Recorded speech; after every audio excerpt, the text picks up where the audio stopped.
하루에도 수백 개씩 쏟아지는 경제 뉴스들. 복잡하고 재미없고 깊이가 없어서 실망하셨습니까? 복잡한 건 쉽게, 쉬운 건 재밌게. 재미있는 건 깊게 전해드립니다. 뉴스는 이해다. 언더스탠딩. 유튜브에서 언더스탠딩을 검색하세요. 좋아요 안 누른 당신 부끄럽군요. 구독 눌러주세요. 예, 글로벌 모니터 김수원 대표님 어서 오십시오. 네. 예, 안녕하십니까? 아니 왜 두 분만 맞춰 입고 오셨습니까? 정말 소외되네. 내가 입고 왔더니 2%가 입고 있더라고요. 그래서 쫙 얹어놨어요. 두 분이서 잘 해보세요. 나이를 20년씩 줄여주는 네. 푸드티입니다. 예. 오늘 20대 오스템 임플란트 네. 얘기. 업데이트 좀 예. 해주세요. 무슨 일 있었어요 그동안? 예, 오늘 뭐 오스템 임플란트 하고 그 신라젠 이야기 조금 할 겁니다. 중간에 그 다음에 마무리는 에코프로 BM 이야기를 좀 할 거거든요. 그래서 예. 세 회사 이야기를 하려고 하는데 이 세 회사 중에서 이제 두 회사가 보니까 거래정지네요 지금. 세 회사 중에 두 회사가 거래정지인데. 뭐 다들 그 보도 봐서 아시겠지만 어제 그 오스템 임플란트가 그 한국거래소에서 상장 적격성 실질 심사 예. 대상 기업으로 이렇게 집어넣었죠. 그러니까 쉽게 말하면 이제 상패 심사를 하겠다. 이 회사를 그 상장 증권시장에 상장시켜 놓는 게 이게 맞는지 한번 실질적으로 따져보겠다 하는 거죠. 지금 이제 그 오스템 임플란트의 그 운명을 쥐고 있는 그 두 기관이 있습니다. 뭐냐면 하나는 외부 감사인, 인덕회계법인, 네. 그 다음에 또 하나는 거래소의 기업심사위원회. 요 이제 두 기관이 오스템 임플란트의 앞으로 이제 그 운명을 좌지우지할 기관들인데 이 두 기관이 이렇게 묘하게 지금 시기적으로 엮여 있어요. 그러니까 외부 감사인은 감사 의견을 내놔야 되고, 네. 그 다음에 이 기업심사위원회는 이 외부 감사인이 내놓는 감사 의견을 참고해서 어떤 판단을 할 수밖에 없는 지금 아주 시기적으로 묘하게 그렇게 지금 아다리가 되어 있는 그런 상황입니다.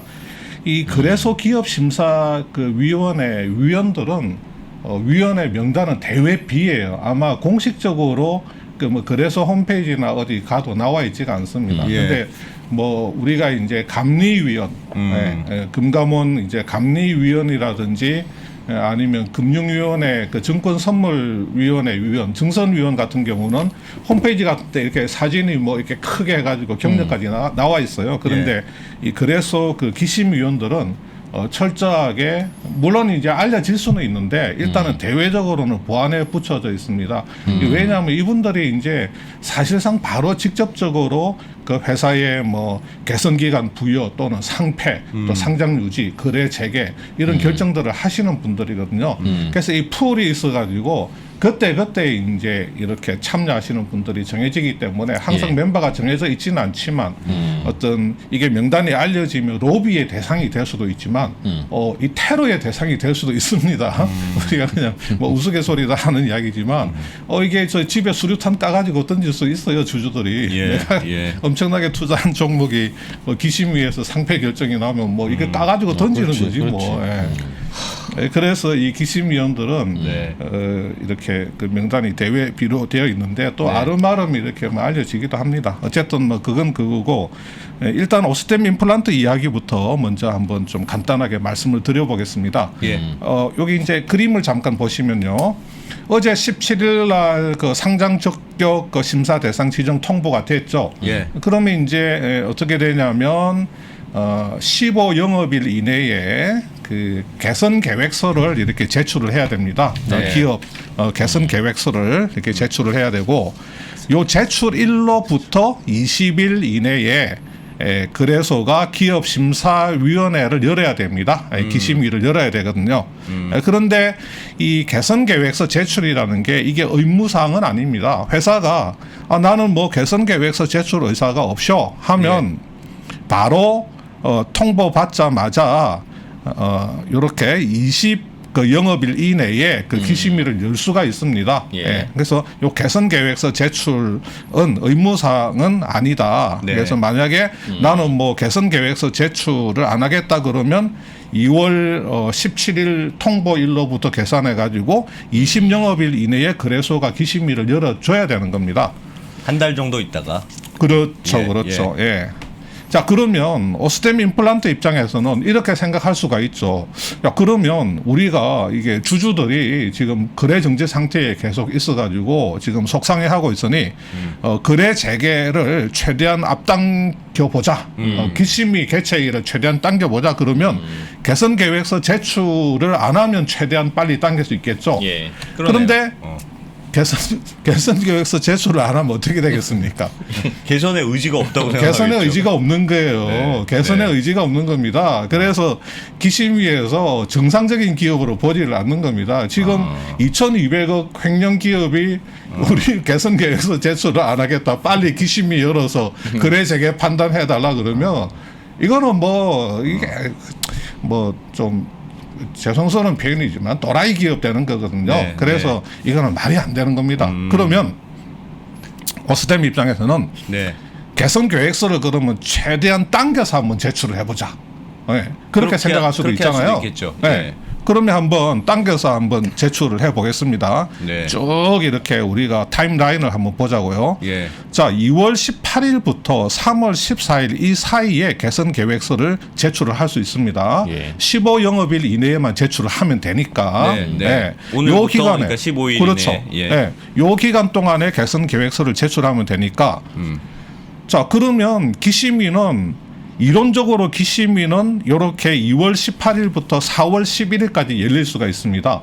예. 제출일로부터 20일 이내에 그 기심위를 여는 거니까 예. 20일 이내에 여는 거니까 이렇게 2월 18일부터 만약에 회사가 3월 14일 날 정말 막바지에 개선 계획서를 제출을 하게 되면 4월 11일까지 기심위를 열어주면 되는 네, 거거든요. 알겠어요. 그러니까 이론적으로 개선 계획서 제출일은 이렇게 나오고 마찬가지로 기심위는 이론적으로 2월 18일부터 4월 11일 사이에 열 수가 있죠. 예. 그러면 이 사이에 뭐가 있냐면 자, 3월 31일 날 정기 주총을 할 수가 있습니다. 네. 네, 우리가 3월 31일까지 정기 주총을 해야 되는데 대부분 뭐 거의 3월 31일 날 가까이 가서 정기 주총을 하죠. 예. 자, 3월 31일 날 정기 주총을 하면 정기 주총 7일 전까지는 감사 보고서가 나와야 됩니다. 이렇게. 네. 그러면 3월 24일까지 감사 보고서가 나와야 되는 거예요. 그러네요. 인덕회계법인이 예. 감사 보고서를 내야 됩니다. 예. 회사한테 감사 보고서를 갖다 주면 회사는 바로 그걸 공시를 해야 됩니다. 공시 뭐 홈페이지나 뭐 여러 가지 방법으로 주주들한테 이렇게 알려야 되는데 네. 그러면 기심위 입장에서는 자, 회사가 잽싸게 오늘 2월 18일 저 개선 계획서를 낸다. 아니면 다음 주 월요일 날 개선 계획서를 낸다. 그러면 요쯤 그러니까 뭐 3월 중순 이후에 기심위 일정이 잡힐 수가 있잖아요. 그렇죠. 20일 예. 이내에 잡아줘야 되니까. 그러면 이때 기심위가 열리면 기심위원들이 어떻게 판단을 하겠습니까?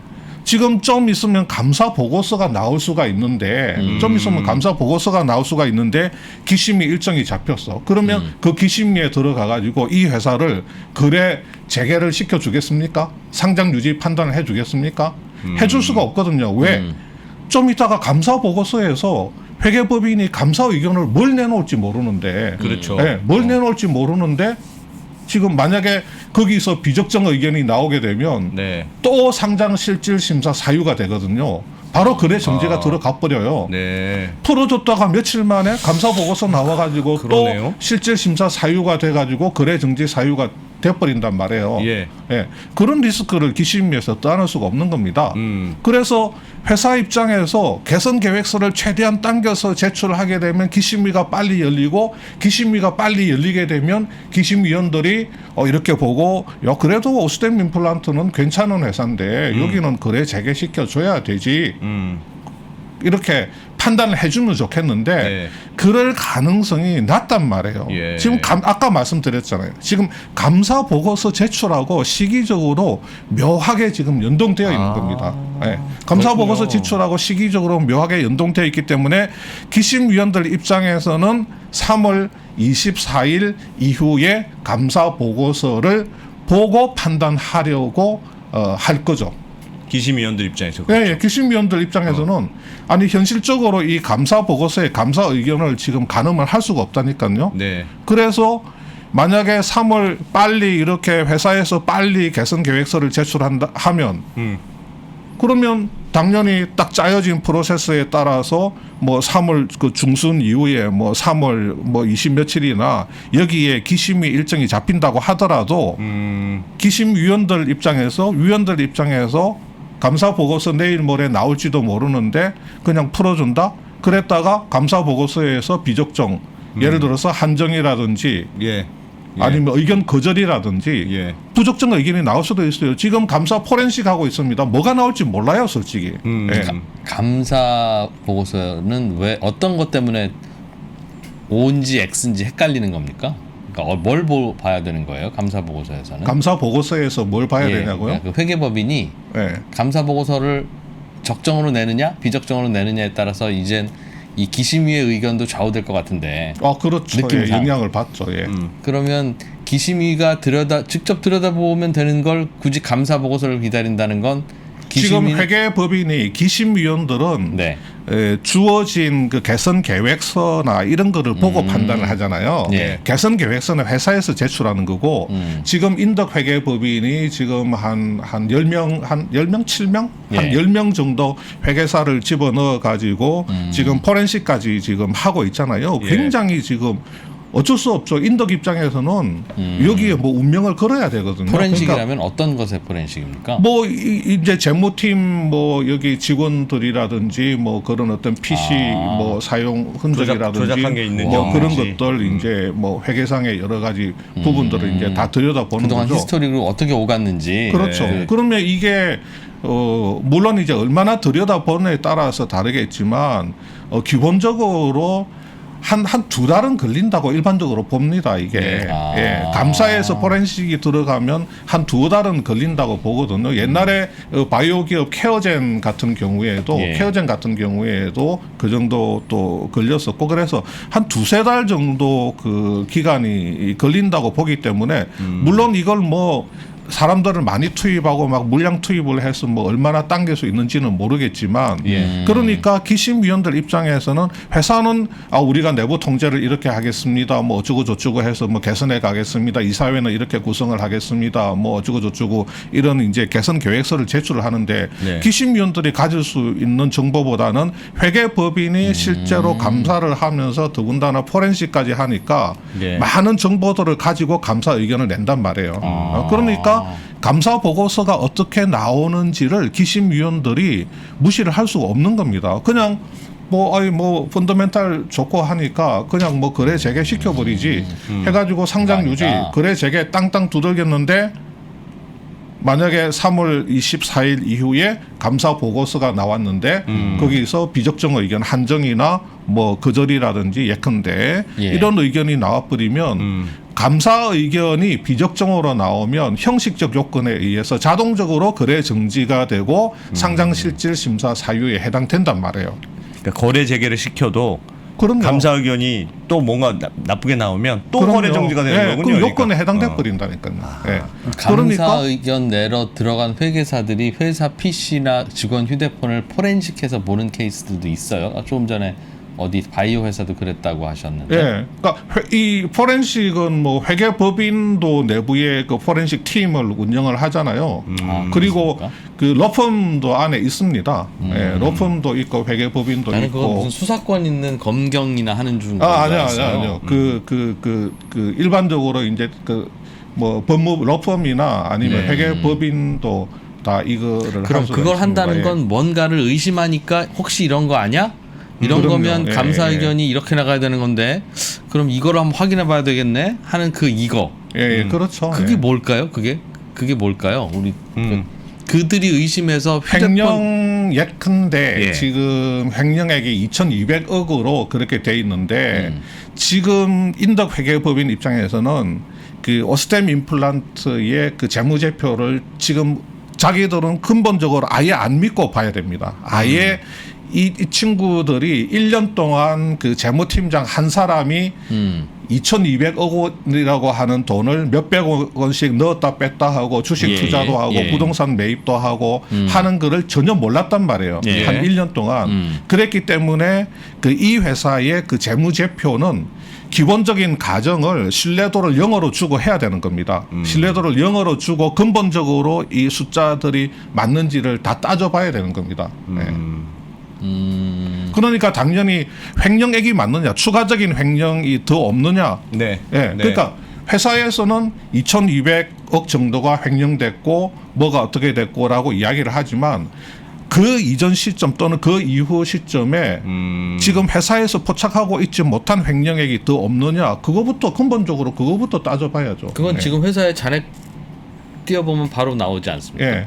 단 떼어보면 나오는데 그것도 이제 근본적으로 처음부터 이제 다 하나하나 일일이 이제 다 확인을 해봐야 된다는 거죠. 실제로 그 잔액이 나오면 맞는 이게 건지를. 지금 회사 잔액은 우리가 횡령을 했다가 지금 집어넣으면 그냥 잔액은 맞을 수가 있어요. 예. 근데 그 전에 이 친구가 빼가지고 어딘가 돈을 썼다가 주식 투자를 했다가 예. 주식을 팔고 또 집어넣은 흔적은 없는 것인지 예. 그런 것들을 다 찾아봐야 되는 겁니다. 아하, 예. 아하. 그런 것들을 다 찾아봐야 되는 거예요. 찾았는데 이런 게 나오면 여기는 상장 폐지될 것 같아 하는 이런 거는 뭘까요? 예를 들면 이런 게 만약 나오면 이거는 다 안 돼. 이런 게 나오면 이건 상장 못 시켜, 그 감사의견 접종 못 주지 하는 건 뭘까요? 뭐 예컨대 뭐 지금 뭐 공범이 없다고는 돼 있지만 예. 예컨대 물론 뭐 경영진의 그 어떤 지시가 있다든가. 지시나 경영진과의 어떤 그런 거라든지 아니면 재무팀 내에서 방조나 묵인이 있었다든지 그러니까 같이 하진 않았지만 알면서도 어떤 그냥 방조나 어떤 이유에 의해서 방조나 묵인이 있었다든지 아니면 그 전에도 오랫동안 그에게 들어갔다 나왔다 하면서 그냥 연말에만 맞춰놨다든지 이번에 그 이 회사 엄태관 대표가 네. 어떻게 해서 이 친구가 횡령한 사실을 알게 되나 그랬더니 연말에 회계 서류 이렇게 검토하다가 알게 됐다는 거 아닙니까? 그러니까 이 회사는 연말에 회계 서류를 검토하다가 거기서 발견하는 회사 수준이란 말이에요. 내부 통제 수준이. 수시로 네. 잔액도 확인 안 해보고. 그럼요. 그래서 처음에는 뭐 1,800억 정도 횡령됐다고 했다가 나중에 추가로 또 공시를 했잖아요. 그래서 지금 횡령액이 2,200억까지 올라갔잖아요. 그러니까 자기들이 이 직원이 얼마를 가지고 넣었다 뺐다 했는지도 처음에는 그것조차도 파악을 못했습니다. 못했다가 나중에 정정 공시를 또 냈잖아요. 그러면 그렇게 못했을 것 같은데 느낌은 제 느낌에는 네, 네. 관리가 형편 없었으니까 이게 뒤늦게 알려진 거고 그렇죠. 관리를 잘했는데 미리 알았다면 공범인 거고 그렇죠. 예, 예. 미리 알았다면 공범인 거고 뒤늦게 알았다면 관리가 부실인 건데 예. 공범인 거면 말씀하신 대로 그건 감사의견 거절이거나 상장 유지가 안 되는 겁니까? 아니면 이 정도 관리 부실이면 감사의견이 거절이거나 상장 폐지인 겁니까? 어떻게 봐야 만약에 될까요? 묵인이나 방조가 있었거나 아니면 사실상 공범이 있었다거나 하게 되면 네. 일단은 그 내부 통제, 내부 우리가 좀 뒤에서 이제 설명을 드릴 건데 오스템 임플란트에 대한 그 감사 의견은 2개가 나갑니다. 예. 하나는 회계 감사 의견이 나갑니다. 예. 그 다음에 내부 그 관리 제도, 예. 내부 회계 관리 제도에 대한 그 감사 의견이 나갑니다. 그러면 내부 회계 관리 이 회사의 그 내부 통제 시스템이 너무너무 엉망이다. 이렇게 되면 이게 그 회계 그 감사 의견에도 영향을 주는 겁니다. 회계법인 입장에서는 우리는 이 회사의 그 이 재무제표 숫자를 예. 지금 신뢰를 하기가 어렵다. 그러면 이제 한정 의견을 줄 수밖에 없습니다. 그러니까 우리는 이 회사가 이제 이 회계법인에서 많은 자료들을 요구를 할 겁니다. 예. 많은 자료들 회사들을 요구를 하는 과정에서 회사가 정말 완벽하게 대응을 해준다면 모르겠는데 그 과정에서 제대로 대응하지 못하는 부분이 있으면 회계법인 입장에서는 그걸 가지고 그냥 한정 의견을 줄 수 있는 겁니다. 왜냐하면 회계법인 입장에서도 지금 너무너무 부담스러운 사건인 거거든요. 그래서 이거를 내부 그 회계 관리 제도에 대한 감사 의견은 이거는 무조건 비적정으로 나갈 수밖에 없어요. 예. 그럴 것 같아요. 2,200억 예. 횡령됐는데 그게 적정으로 나갈 수는 없죠. 예. 그러니까 문제는 이제 회계 감사는 그러면 회계 감사는 어떻게 뭐 얼마가 횡령이 됐고 얼마를 손실로 처리를 하고 얼마나 회수 가능하고 그게 이제 딱딱딱딱 맞아 떨어지게 되면 네. 그냥 요 횡령 부분만 이렇게 회계 처리를 하면 끝나느냐? 네. 그건 아니라는 거죠. 네.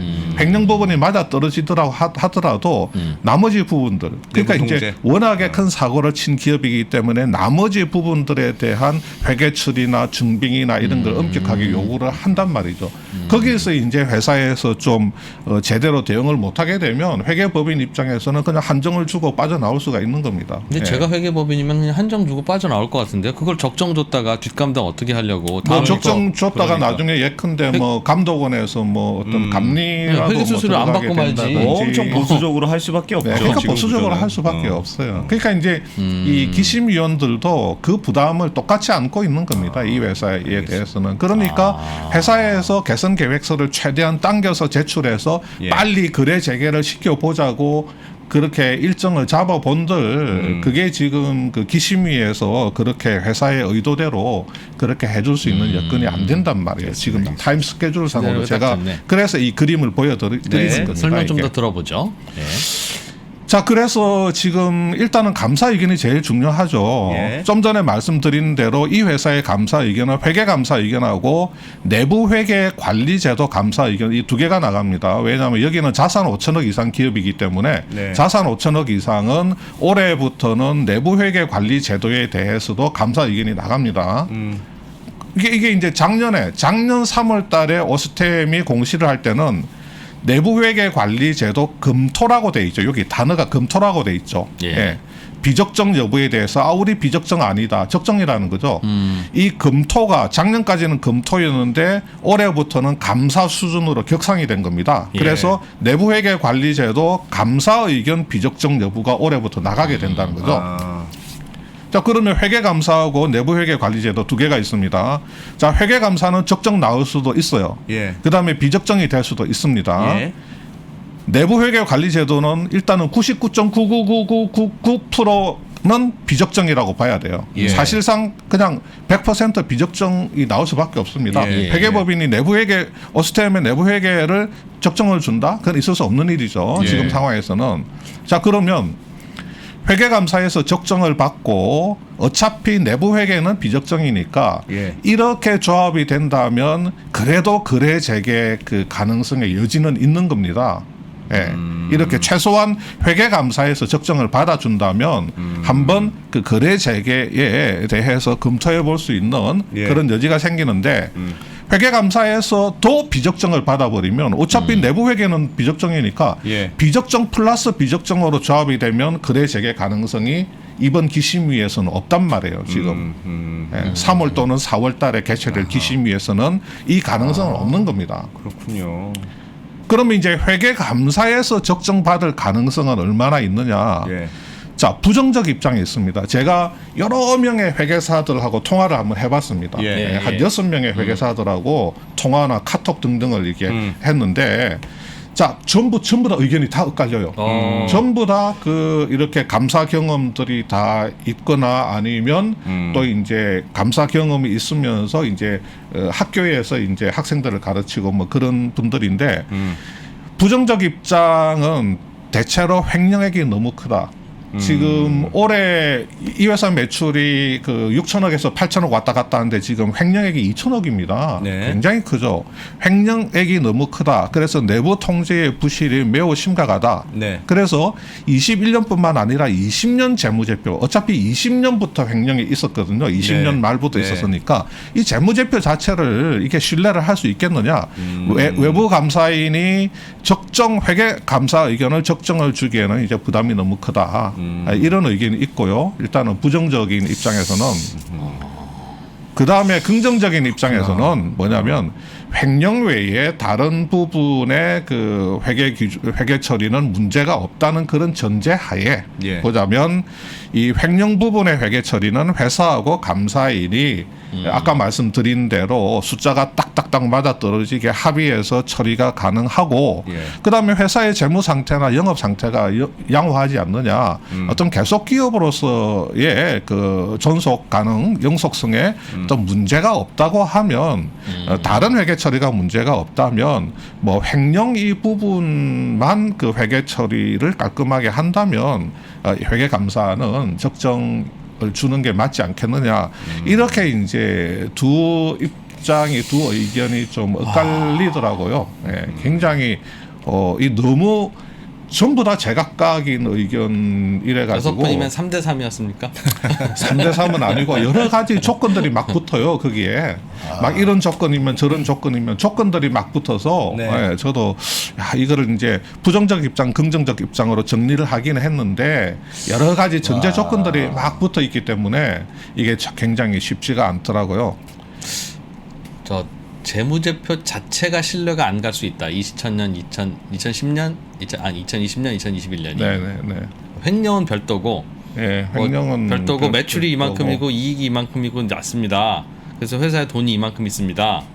라는 것 자체도 거짓일 수 있다는 건데 그렇죠. 그럴 이유가 있습니까? 굳이 회사 내지는 재무팀장이 그걸 굳이 그렇게 할 이유는 있나요? 뭐 회사의 뭐 재무팀장이 자기가 필요하니까 이제 돈만 빼다가 네, 이제 네, 돈만 빼면 되는 걸. 한 거지. 뭐 회사의 어떤 그 주가라든지 이런 걸 의식해가지고 뭐 매출을 조작했다든지 뭐 대선 충당을 덜 쌓았다든지 뭐 아니면 손상 처리해야 될 걸 안 했다든지 아니면 뭐 위장 거래처에 뭐 이렇게 허위 매출을 일으켰다든지 그럴 가능성은 뭐 모르죠. 그럴 가능성은 이제 그럴 동기는 일단은 없어 보이는 거죠. 예, 그럴 만한 동기는 없어 보이는데. 그런 거라면 뭐 특별한 것 그리고 횡령 금액이 많은 게 네. 지금은 내부 통제 시스템이 엉망이냐 아니냐의 문제잖아요. 그러면 횡령 금액이 2천억인 거랑 20억인 거랑 그건 다르죠. 근데 네. 내부 통제는 똑같이 엉망인 거죠. 예를 들면 회사에 3천억이 있었으니까 2천억 가져간 거고 회사에 한 30억밖에 없으니까 20억을 가져간 네. 간 거지. 2천억이면 100배 엉망이고 20억이면 꽤 괜찮은데 이 회사는 그럴 수는 없잖아요.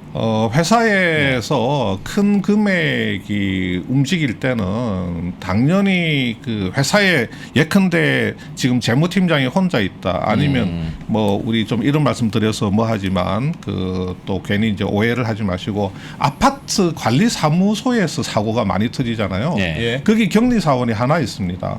대부분 아주 조그만 중소기업에는 격리 사원들이 회계를 아는 격리 사원들이 하나가 있죠. 윗분들은 모르세요.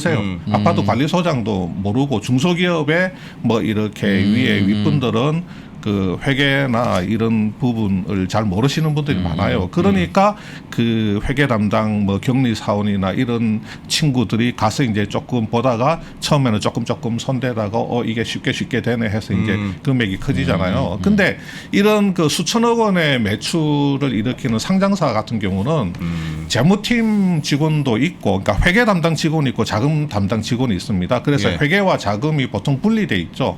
그 내부 통제 시스템에 의해서. 네. 그리고 이 자금 쪽에 있는 직원들도 계속해서 뭐 어떤 회사의 이제 잔고 같은 거, 자금 수지 같은 걸 매일매일 그 해가지고 위에 또 뭐 보고도 하고 예. 위에서 매일매일 회사의 자금 흐름 같은 거를 다 이렇게 다 체크를 하죠. 그래서 하루 이틀은 빠질 수가 있습니다. 회사의 자금에 대해서 하루 이틀은 빠질 수 있지만 이 친구가 무려 1년 동안 계속해서 10여 차례 이상 수백억 원의 뭉칫돈을 넣었다 뺐다 했는데 그걸 위에서 전혀 모르고 있다가 1년 만에 발견을 했다. 이거는 뭐 금액이 크면 그런 문제가 현실적으로 있을 수가 없죠. 그러니까 작은 금액 같은 경우는 뭐 이렇게 좀 소홀하게 그냥 어디 뭐 거래처에 뭐 돈이 지급됐나 어쨌나 이럴 수 있지만 수백억 원의 돈이 그러면 그 작은 팀의 8명, 9명 직원 중에서 그 막동이나 막동이 정도가 매일매일 그 회사의 그 잔고, 은행 잔고 체크를 할 텐데 그 은행 잔고 체크를 그러면 여기 재무팀, 작은 팀 애들이 전혀 안 하고 그냥 그냥 헬렐레 해가지고 있었다? 예, 이것도 좀 이상하죠. 예. 그렇게 큰 금액이 빠져나가는데 모를 수는 없는 것이다. 작은 그렇죠. 금액이라면 그러니까 뭐 여기 감사 업무를 했던 회계사들도 잘 그 좀 전체적으로 못 믿겠다고 생각할 수는 있을 것 같아요. 전체적으로 숫자 자체를 그러네요. 그러니까 혹시 예를 들면 빼서 다시 넣어놨는데 빼서 넣는 것도 가능하면 이론적으로는 다시 빼는 것도 가능하지. 그냥 숫자를 조작하는 것도 가능하잖아요. 그러니까 그런 가능한- 가능성은 보긴 보겠죠. 예, 어떻게 예. 될지 모르겠어요. 예. 저의 날카로운 예측에 의하면 네. 날카롭습니까? 저는 보통 이런 경우에 날카롭습니다. 회계법인은 본인들은 난 몰라라 할 거고 네. 여기 굉장히 부실해라고 어. 할 거고 다만 이제 기심위에서는 그 기심위가 결국은 그럼 이렇게 멍망인 걸 얘네들이 개선할 수 있으면 상장 유지고 개선할 수 없으면 폐지 아니겠어요. 그렇죠. 그러니까 개선안이 굉장히 중요한데 근데 개선안이라고 하는 건 우리 과거의 엉망이었으나 엉망이 잘하겠습니다. 아닌 다른 회사가 있죠. 다른 회사들처럼 하겠습니다라고 하면 그게 개선 아니잖아요. 네. 그거는 그렇죠. 엉망이 아닌 다른 회사라고 뭐 특별히 무슨 특허가 있는 게 아니라 이런 그 절차에 따라서 잘 서로 견제하도록 하면 되는 지금 정석과 샘플이 있잖아요. 그렇죠. 그냥 그거 하겠다고 하면 되는 거지. 그거를 너희들은 그걸 할 것 같지도 않아. 생긴 걸 봐라. 이럴 수는 없는 거 아니겠습니까? 그렇죠. 그럼 네. 기심위에서 시비를 걸 만한 게 있을까 싶은 건데 네. 다만 이렇게 그러니까 횡령이 있었는데 기심위에서 통과를 못하는 건 이거는 말이 안 되는 것 같고 기심위에서는 네. 그 회사의 일단은 그 재무 안정성 이번 이제 횡령 배임 사건으로 인해서 네. 상장 실질 심사라는 게 그런 거거든요. 일단은 이게 형식적 조건 뭐 어떤 뭐 감사 의견이 이제 비적정으로 나왔다 아니면 뭐 어떤 너네들은 매출이 너무 안 나온다 아니 네. 뭐 이런 어떤 형식적인 요건이 있을 거고 예. 이 실질적 요건 이제 뭐 횡령 배임이 발생했다든지 네, 네. 아니면 회계 기준 위반으로 검찰에 고발이 됐다든지 예. 이런 어떤 이벤트가 발생됐을 때 너네들의 그 상장 기업으로서의 어떤 실질적인 자격이 있는지 한번 따져보자 이거잖아요. 네. 그러면 당연히 이제 회사의 어떤 재무 건전성을 보게 되겠죠. 예. 그 다음에 또 이 회사가 어떤 영업적으로 계속 지속할 가능성이 있느냐. 그 다음에 이제 회사의 어떤 그 지배 구조 문제라든가 그 내부 통제라든가 이런 것들을 이제 종합적으로 보게 됩니다. 근데 이 회사가 그러면 내부 통제에 문제가 생겼기 때문에 잘못했습니다. 우리가 이런 건 잘못했고 앞으로 이러한 거를 개선하겠습니다. 그러면 네, 네. 다 좋은 거 다 들고 그렇겠죠. 오죠. 서류상으로는. 그 최고의 그 뭐 전문가들 뭐 컨설팅 받아가지고 이때 이제 로펌이나 회계법인이 또 한몫하는 거 아니겠습니까? 네, 또 네. 요것도 이제 세게 또 이렇게 한몫하잖아요. 네. 이런 회사들 해가지고 네. 그렇게 해가지고 이제 갖다 주는데 그거는 이제 개선 계획이니까 기심위 입장에서는 오케이, 계획 좋네. 그러니까 계획은 좋은데 너네 그 사고를 쳤으니 이 계획대로 이행되는지를 한번 보자. 그러면서 개선 기간을 주는 겁니다. 그렇지. 바로 거래 재개를 시켜줄 수는 없다. 너네도 사고 쳤지 않느냐. 그러니까 여기서 그냥 바로 거래 재개 풀어줄 수는 없고 뭐 계획대로 6개월이 하는지를 됐건 보겠다. 1년이 됐건 요거 잘 이행하는지 보고 요대로 이행하면 우리가 풀어줄게. 거래 재개 풀어줄게. 하는 게 그게 바로 개선기간 부여라는 겁니다. 예, 그래서 많은 기업들이 개선기간 부여 쪽으로 갑니다. 네. 개선기간 부여 쪽으로 가고. 한 1년 후에 다시 보자. 네. 예, 그렇죠. 물론 이제 기심위에서 뭐 이렇게 풀어주는 기업들도 있기는 예. 있죠. 예. 예. 있기는 있는데 아하. 이 기심위에 제가 자료를 한번 보시면 네. 기심위의 근본적인 목적은 소액주주 보호라는 겁니다. 소액주주.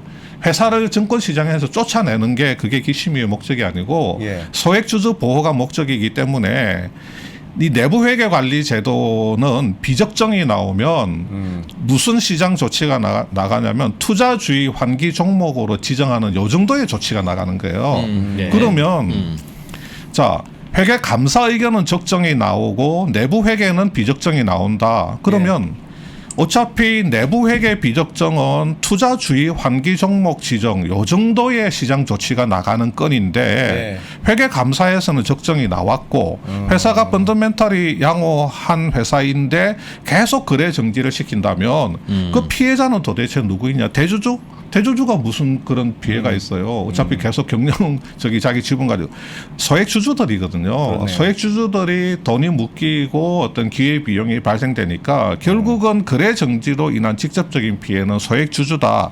그러니 소액 주주 보호가 목적이면 회계 감사 내부 회계 관리 제도가 비적정이 나오더라도 회계 감사 의견이 적정이 나오면 이게 좀 풀어주는 게 맞지 않느냐 하는 의견이 있는 거고 그 반면에 주식 거래를 풀어주는 게 소액 주주 보호 주의에 맞을까? 그래 그 주식 또 하는 것도 소액 주주인데. 2천억 원이나 2천억 원이 되는 이 사고가 터진 회사를 그렇게 쉽게 풀어주는 게 그러니까 이게 뭐 횡령 금액이 회사 매출이 6천억 8천억인데 횡령 금액이 뭐 한 50억 60억 이런 회사도 아니고 무려 2천억 원이나 되는 돈이 재무팀장 한 사람에 의해서 그렇게 넣었다 뺐다 되는 상황인데 이 회사의 주식 거래를 풀어준다?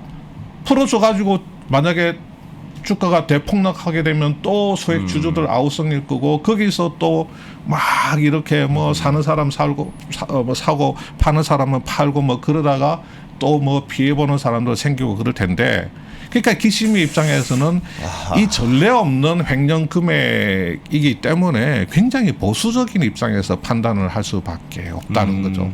이 소액 주주 보호 목적이라는 이 취지를 놓고 봐도 한편에서는 소액주주 보호 목적이면 풀어주는 게 맞지 않아? 또 한편에서는 소액주주 보호 목적이기 때문에 쉽게 풀어주면 안 돼. 이제 이런 의견들이 이미 지금. 주식을 갖고 있는 주주를 소액주주로 볼 거냐 아니면 저게 다시 재상장됐을 때 문제 있는 회사의 주식을 잘 모르고 또 사게 되는 미래의 소액주주를 보호해야 되는 것이냐. 예. 그거를 소액주주 범위를 어디로 보느냐에 따라서도 이렇게 풀어줘야 되나 말아야 되나 하는 의견이 엇갈릴 수가 있습니다. 고민이네. 그러니까 뭔가 보스턴 임플란트가 영업이 잘 되고 괜찮은 회사라는 거는 다 뭐 다들 인정하는 거고. 회사 펀더멘탈 영업은 좋아요. 예.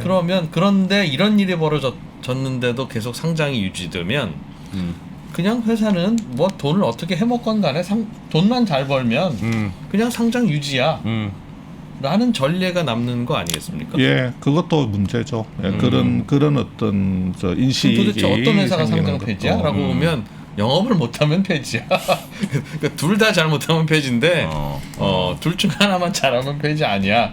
그거 잘못하는데 그게 우리가 만들어야 될 그렇죠. 그건지는 모르겠어요. 돈도 잘 못 벌어.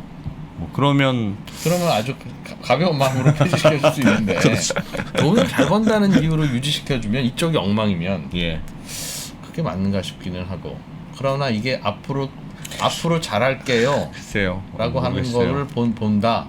그렇게 보면 뭐 분식 회계하는 회사도 뭐, 그렇죠. 앞으로 뭐 잘할 수 있지. 영업 잘 되면 뭐 분식 회계 조금 뭐 해가지고 뭐 예를 들어서 뭐 분식 회계라는 것도 막 그 돈이 없는 걸 있다고 하는 분식 회계도 있지만 사실은 회계적으로 추정하는 뭐 대손 충당 또는 이제 뭐 자산 손상 뭐 이런 거는 추정이거든요. 추정을 좀 더 하느냐 덜 하느냐 적절한 추정을 하지 않았다. 그래서 분식 회계로 처벌받고 하는 건데 당연히 뭐 자산 손상 추정을 좀 덜한 회사들 중에서도 영업 잘 되는 회사들 많습니다. 그런 회사들 그냥 너네들은 영업 잘 되니까 뭐 조금 분식했지만 뭐 그거 봐줄게 이런 식으로 가면 안 되겠죠. 야, 어려운 문제네요. 어떻게 해야 되나? 어렵습니다. 어렵네요. 또 회사 입장에서 그래서 지금 이제 뭐 자료에 보시면 여기 이제 감사 보고서 언제 제출 가능하느냐 요게 또 큰 변수입니다. 그래서 지금 이 아까 말씀드린 이제 포렌식이 이게 시간이 많이 걸리거든요. 저는 구체적으로 뭐 포렌식이 어떻게 지금 어느 단계까지 어떻게 진행돼 있는지 그거는 뭐 취재를 못했는데 아까 말씀드린 대로 주총 7일 전에 감사 보고서가 나와야 되고 그게 만약에 어려워도 5일 정도 연장은 가능합니다. 영업일 기준으로 미리 신고를 해야 돼요. 아 우리는 주총 7일 전에 못 맞추겠는데요. 좀 연장해 주십시오. 그러면 영업일 기준으로 5일 연장을 하는데 그러면 3월 31일 주총이면 3월 24일까지는 내야 되는데 연장한다고 하더라도 영업일 기준 5일 연장해 주면 3월 31일까지는 감사 보고서를 제출을 해야 되는 그런 상황이라는 거죠. 예. 근데 지금 이 포렌식이 지금 들어가 있기 때문에 지금 현재 상태라면 이 기심위가 열리는 마지노선이 아까 4월 11일이라고 했잖아요. 예. 이 4월 11일까지 감사 보고서를 못 맞출 가능성도 이게 있다는 거죠. 예. 지금 이제 이런 어떤 포렌식이나 이런 쪽에 참여했던 분들 이야기를 들어보면 야 이거 오스템 정도 사이즈의 회사에서 저렇게 가게 되면 이 4월 11일까지 이게 뭐 맞추기가 어려울 수도 있는데 하는 그런 의견도 있거든요. 예. 그러면 지금 이 그 감사 의견을 확인하지 않고 기심위원들이 거래 재개라는 결정은 나가기가 어렵습니다. 거래 재개라는 결정은 그러니까 이 감사 이 회계법인이 포렌식까지 하면서 저렇게 했는데 저렇게 했더니 우리 회계법인은 이런 감사 의견입니다 하는 거를 기심위원들이 보지 않고 그래 그 거래 재개 시켜 예. 이렇게 그 하긴 결정을 내릴 가능성은 어려워 보이네요. 이게 낮단 말이에요. 예. 그러니까 지금 그 감사 보고서 언제 제출 가능하냐 하는 게 지금 변수가 될 수 있는 거죠. 그러니까 예. 그 지금 이제 아까 말씀드린 대로 어차피 내부 회계는 비적정이고 그 다음에 그 회계 감사도 뭐 비적정이면 네. 이거는 무조건 개선 기간 부여로 간다고 봐야 됩니다. 알겠습니다. 상폐시킬 수는 없거든요. 상폐시킬 필요도 없고 그런 경우라면 무조건 개선 기간 부여로 가는 거고 회계 감사가 적정으로 나오면 이거는 이제 기심위원들의 이제 고민이 조금 깊어지겠죠. 야 이거 거래 재개 시켜줘야 되나? 하는 게 아니면 좀 좋을까? 더 신중하게 가야 되나? 그래서 뭐 아주 기심위원들이 보수적인 선택을 한다고 하면 개선 기간 부여로 가게 될 텐데 개선 기간 부여로 가게 되면 이 거래 정지가 장기화된단 말이에요. 그러니까 예. 이 개선 기간 부여는 그냥 기본 단위가 1년이라고 보시면 됩니다. 이게 1년 가능성이 높은데 이 1년을 이렇게 줘놓으면 회사 입장에서는 이제 개선 기간 1년을 받고 그 1년 동안에 또 거래 정지로 묶이는 거예요. 그렇겠네요. 묶이고 회사 입장에서는 막 이제 재무제표 이제 재감사 그 인덕회계법인에 요청해서 그 인덕회계법인이 지적한 사항들 다 이렇게 그 치유해가지고 예. 뭐 재감을 받고 내부 통제 재정비를 하고 이런 거를 해도 되고 이런 작업을 해도 되고 아니면 뭐 이 재감을 꼭 안 받아도 됩니다. 재감을 안 받고 올해 분 있잖아요. 22년도 분의 재무제표에 대해서 회계감사도 적정을 받고 내부 회계도 적정을 받으면 됩니다. 예. 그럼 뭐 그 시점이 언제예요? 22년도 분에 대한 감사를 받는 시점은 내년 초죠. 내년 초. 내년 초죠. 예. 예. 그러니까 1년이 어차피 걸리면. 1년 그 개선 기간이 주어져 있으니까. 예. 그러니까 내년 3월까지 올해 회계 감사, 올해 분에 대한 회계 감사와 내부 회계 그 감사를 다 적정을 받고 예. 내년 3월달에 아니면 4월달에 기심위가 열렸을 때 어필해가지고 상장 유지, 다시 말해서 거래 재개 판정으로 이렇게 갈 수도 있는 겁니다. 그래서 여기 막 너무 굉장히 복잡해요. 이 시나리오 자체가 지금 21년도뿐만 아니라 20년도 건도 지금 그 10개 있기 때문에 또 20년도 건은 그 회계법인이 또 달라요. 인덕 회계법인이 아니고 20년도 건은 또 삼덕이 또 있거든요. 그러면 이게 또 인덕하고 삼덕하고 서로 이렇게 그 전기 재무제표 어떻게 또 수정할 것인가 그거 가지고도 또 이견이 생길 수 있습니다. 또 그럴 가능성도 있거든요. 그래서 이게 많은 회계법인 간의 이해관계 또 기심위 입장 또 회계법인의 입장 뭐 하여튼 여러 가지로 지금 좀 복잡한 그런 오스템 임플란트 회사 입장에서는 일단 기심위를 감사 보고서가 나온 이후에 기심위가 열리는 플랜으로 잡고 그게 이제 말씀하셨듯이 회계감사는 적정이 나오고 회계감사는 적정이 나와야죠. 무조건 적정이 나와야 됩니다. 감사는. 내부감사 내부 통제와 관련돼서 비적정이 나올 내부 경우에 통제는 어쩔 수 없습니다. 그건 뭔가 비적정. 약간은 일말의 기대를 해볼 수 있다. 이런 전략을 잡겠네요. 그렇죠. 회계감사는 무조건 적정을 받고 그다음에 내부 통제는 어차피 뭐 비적정은 감수를 해야 되고 네. 그 상태에서 지금 그 본인들의 그 개선 알겠습니다. 계획서 네. 가지고 이 개선 계획서를 충분히 우리가 이행할 수 있다는 그런 부분을 그 어필을 해야 되는 거죠. 그럼 지금은 그 회계 감사 보고서가 어떻게 나오느냐가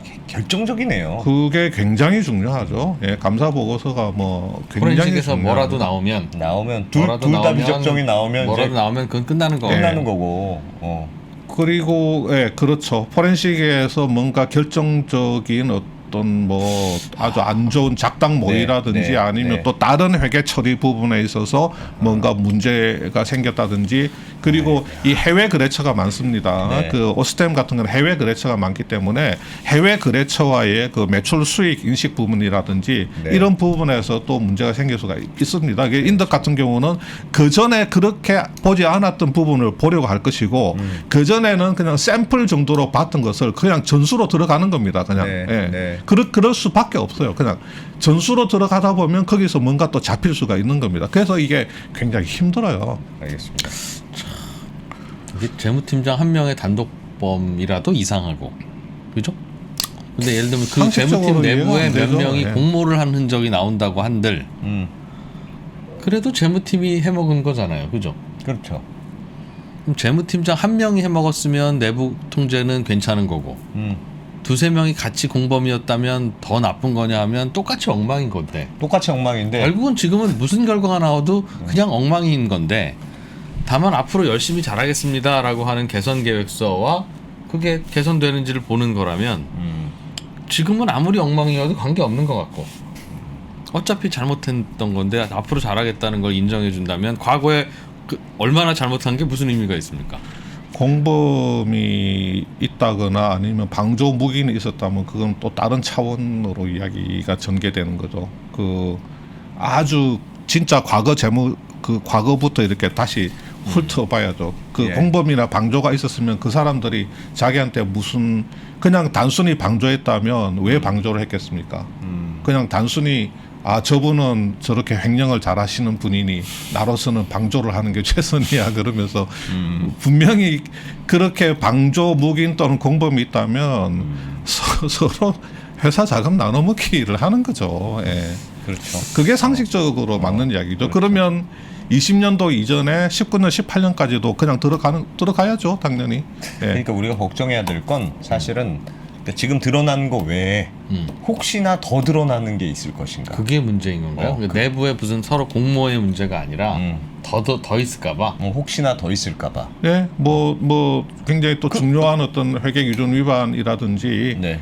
아까 말씀드린 대로 뭐 그 해외 매출 인식 같은 거는 굉장히 또 중요한 부분이니까 뭐 회사 입장에서 뭐 그런 게 또 뭐 없다고는 볼 수는 또 근데 항상 없는 무슨 거니까요. 사고가 나면 나머지 직원들은 방조한 거죠. 그 어떤 상황에서도 FM대로 제대로 하면 사고가 안 나게 만들어지는 게 재무팀의 업무 매뉴얼인데 당연히 정상적이면 사고가 났다는 건 뭐 업무 태만이든 방조든 그걸 어떻게 구분하는지 모르겠습니다. 업무 태만과 방조를 어떻게 구분하죠? 그거를 한두 명이 아니고 둘다 뭐 문제야. 여러 명이 있잖아요. 그런 것만 보면 빼박인데, 다만 기심위에서 앞으로 잘하겠습니다라는 걸 받아들여 준다면 그건 뭐 무슨 이게 보니까 그냥 그때그때 분위기네요. 예. 이건 너무 나쁜 놈들이야라고 생각하면 아닌 거고. 지금 뭐 물론 이제 기심위원들도 굉장히 그 까다롭게 봅니다. 특히 이제 워낙에 사회적으로 경제적으로 큰 이슈가 되었던 기업이기 때문에 이런 기업에 대해서 조치를 할 때는 형평성의 문제도 있고 기존 기업에 대한 형평성의 문제도 있기 때문에 뭐 그냥 대충 허투루 할 수가 없습니다. 지금. 알겠습니다. 그 다음에 이제 이거 제가 요거는 좀 어떤 신문에 보니까 매체에 보니까 음태관 오스템 임플란트 대표가 인터뷰를 하시면서 이게 인터뷰했던 내용인데 요것만 하나 좀 보겠습니다. 다른 걸 떠나서 예. 자 기자가 물어봅니다. 2천억 넘는 금액을 횡령할 동안 회사는 왜 몰랐나 그랬더니 예. 편집 프로그램으로 은행 잔고 증명서를 위조해서 인지하기 어려웠다 이런 말씀을 하십니다. 저는 네. 솔직히 깜짝 놀랐어요. 지금 이런 말을 어떻게 이렇게 쉽게 할 수 있는 건지. 그러면 지금 은행 잔고 한 명이 은행 잔고 증명만 이거 얄구전 편집 프로그램으로 위조하면 이 회사 돈은 얼마든지 빼먹을 수 있는 그 정도 그 관리 시스템을 가진 회사였다고 지금 스스로 자인을 하는 건데 연말에 회계 서류를 전체적으로 점검하면서 정황을 포착했다. 그래서 예. 12월 31일 날 횡령 혐의 인지해서 바로 고소했다. 이거는 회사 CEO가 하실 말씀이 아니에요. 제가 볼 때는. 이 부분은 회사는 왜 몰랐나. 그러면 여기서 수사 중인 사안이라 구체적으로 밝히기 어렵습니다. 여기서 끊어야 돼요. 여기서 끊지를 못하고 은행 잔고 증명 위조해서 우리 지금 다 그렇게 알고 있지 않습니까? 예. 은행 잔고 증명해서 위조했다 그러니까 아무도 이해를 못하는 거예요. 그 누구도 어떻게 그 정도 가지고 수천억 원, 2천억 원이나 도는 데는 10회에 걸쳐서 넣었다 뺐다 할 수 있지. 그런데 대표이사 입에서 나온 이야기가 똑같은 이야기예요. 은행 잔고 증명을 위조해서 인지하기가 어려웠대요 회사가.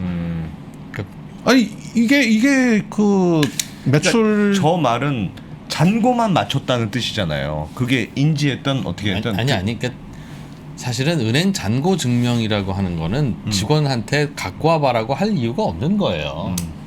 이건 들어가면 다 아는데. 가짜일 수 있는 거니까. 네, 그러니까 네. 항상 시제가 현금 시제 얼마 있는지 보고를 하라고 하고 어느 통장에 얼마 있는지가 보고가 돼서 이게 맞으면 실제로 대표가 들어가서 모바일 뱅킹을 해봐야 되는 거예요. 해서 대표 휴대폰을 해킹해가지고 물론 다른 해볼까는 모르지만 이거랑 맞는지 봐야지. 이렇게 있습니다. 잔고 증명서는 여기 있습니다라고 하면 그래 잘했네. 그럼 얼마든지 그걸 왜 크로스 체크라는 게 그런 건데. 그러니까 저도 이제 제 밑에 저희 이제 그 우리 그 관리팀장한테서 자금 일보를 매일 받지만 네. 우리 회사 계좌 한 대여섯 개 그냥 클릭해서 들어가면 다 나와 있어요. 예. 회사 현금 시제 또 뭐 전자금 부분 다 들어 있거든요. 예. 그거를 그냥 수시로 보는 겁니다. 근데 지금 이 정도 그 체계가 갖춰진 회사에 위에 어떤 자금 쪽에 임원들도 있고 본부장 또 그 위에 그 CFO 회사 CEO까지 있는 상황에서 그러니까 회사 CEO라는 분이 이런 이야기를 하는 게 제가 정말 깜짝 놀랐습니다. 어떻게 이런 이야기를 언론 인터뷰에서 그냥 은행 잔고 증명 때문에 우리가 위조 때문에 우리가 인지하기 어려웠다? 저는 이분 자격 없다고 생각합니다. 이 그 기심위에서 또 중요하게 보는 부분이 책임질 분이 책임지고 물러나는 거를 거기 굉장히 가점을 그런 많이 것도 줍니다. 예. 중요하게 봐요. 예, 네. 중요하게 보죠. 만약에 대주주가 어떤 횡령 배임을 했다면 당연히 그 대주주는 회사에서 물러나고 자기 지분 정리를 해서 새로운 주인이 들어와야 되는데 예. 회사에서 1년 동안 2천억 원이 빠져나간 걸 모르고 있었던 그 CEO가 계속해서 내부 통제를 우리가 만들겠습니다. 그러고 이렇게 만들었습니다 하는 거를 기심위원들이 좋게 볼까요? 저는 그건 아니라고 봅니다. 그렇죠. 어려워. 또 대표가 모든 걸 다 할 수 없으니까 이거는 재무팀장이 확인해 보세요라고 맡긴 건데 재무팀장이 횡령했으니까 사실은 대표가 본다고 해도 대표가 횡령하는 건 못 막잖아요. 그럼요. 그러네요. 아 이게 내가 대표인데. 이 오스템을 하다 보니까 이게 신라젠하고 통장 안 보시는 것 같은데. 에코프로비엠 이야기를 우리 회사 통장은 글쎄요. 보고 싶지가 네. 않습니다. 신라젠 나왔어요 지금 신라젠 아직 안 아직 안 나왔어요. 제가 나왔어요. 지금 보고 있는데 네. 아직 안 나온 것 같습니다. 저는 신라젠 개선 기간 부여할 거라고 그 가능성이 좀 높은 걸로 보고는 있습니다. 네. 예. 개선 기간 부여하는 예, 걸로. 개선 기간 부여하는 걸로 지금 왜요? 참 왜요라고 이제 물어보면 제가 막 논리적으로 좀 설명을 하긴 어려운데 네. 그 3월이 대선입니다. 지금 시간이 없죠. 네. 시간이 네. 없긴 없어요. 1분. 네. 1분. 지금 신라젠이 이런 한마디만 상황이죠. 해주세요. 네. 신라젠이 어떤 상황이냐면 네. 자 그림을 한번 보시면 실질 심사 대상으로 지정돼서 기심위로 넘어갔죠, 그죠? 네. 요 기심위에서 이렇게 개선 기간을 부여를 해준 겁니다, 그죠? 네. 그래서 이제 개선 기간이 끝나서 다시 기심위가 열려서 여기서 상패를 때려버린 겁니다. 여기 예. 요렇게 상패가 된 거거든요. 예. 그러면 이제 코스닥 시장위원회로 넘어가게 되는 겁니다. 예. 지금 요 오늘 열리는 게 요거예요. 요 코스닥 시장위원회. 예. 그럼 요 코스닥 시장위원회에서 개선 기간 아니면 상장 유지, 거래 재개, 상패 요거 중에 세 개가 나오는데 예. 상장 유지는 거래 재개니까 이거 안 줍니다. 이거 안 주기 때문에 오늘 또 상패 또는 개선 기간 부여인데 네. 오늘 또 상패를 받더라도 또 한 번 더 이렇게 삼심. 예. 이렇게 이의 신청으로 갈 가능성이 있고 예. 오늘 또 개선 기간 부여받으면 예컨대 지금 개선 기간이 총 2년을 받아야 되거든요. 예. 총 한도가 2년입니다. 근데 앞에서 아마 1년 썼을 거예요. 그러니까 이제 오늘 만약에 개선 기간이 부여되면 한 1년 또 받아가지고 1년 뒤에 또 코스닥 시장위원회에서 상장 유지나 상패 결정을 받아야 되는 겁니다. 예. 그래서 지금 제가 볼 때는 오늘 여기서 요거 개선 기간 부여 쪽으로 좀 가지 않겠느냐. 예. 그렇게 지금 보고 상장 폐지가 나와도 이의 신청이 한 번 더 있긴 있는 거고요. 예, 이의 신청 한 번 더 있습니다. 그러면 그 코스닥 시장위원회 한 번 더 여는데 지금 2번에 걸쳐서 상패 결정을 받았는데 또 코스닥 시장위원회 가봐야 여기서 또 그러니까 오늘 상패 받으면 그냥 사실상 정리매매 간다고 보시면 네. 무리는 없습니다. 알겠습니다. 오늘 어쨌거나 신라제는 개선 기간 부여 이게 신라 같은 희망인 겁니다. 지금 주주들 입장에서 본다면 결정이 늦게 나오네요. 아직까지도 안 나온 걸 보니까. 그러니까요. 알겠습니다. 혹시 상장 폐지돼서 정리 매매되면 그 주식은 또 그냥 대주주가 다 가져가면 거의 싸게 그거 하는 거 아닌가요? 그냥 공개 매수 하는 거 아닌가요? 그것도 참 모르겠어요. 어려워. 네, 어렵습니다. 네, 오늘은 오스템 임플란트에 얽힌 예. 오스템 임플란트를 계기로 상장 유지 내지는 내부 통제 이런 것들이 어떤 관행으로 이어지고 있는지 네. 배워봤어요. 글로벌 모니터 김수헌 대표였습니다. 고맙습니다. 예, 감사합니다. 다들 아시겠지만 버는 것은 두 번째입니다. 지키는 것이 첫 번째이고 예전엔 답이 있었으니까 그냥 그대로 하면 되지만 이제는 구조를 스스로 짜셔야 됩니다. 기존의 방식으로 세상을 볼 수가 없어진 겁니다. 약세장에서 더 강해지는 오종태의 특급 솔루션. 주가를 결정하는 8가지 변수.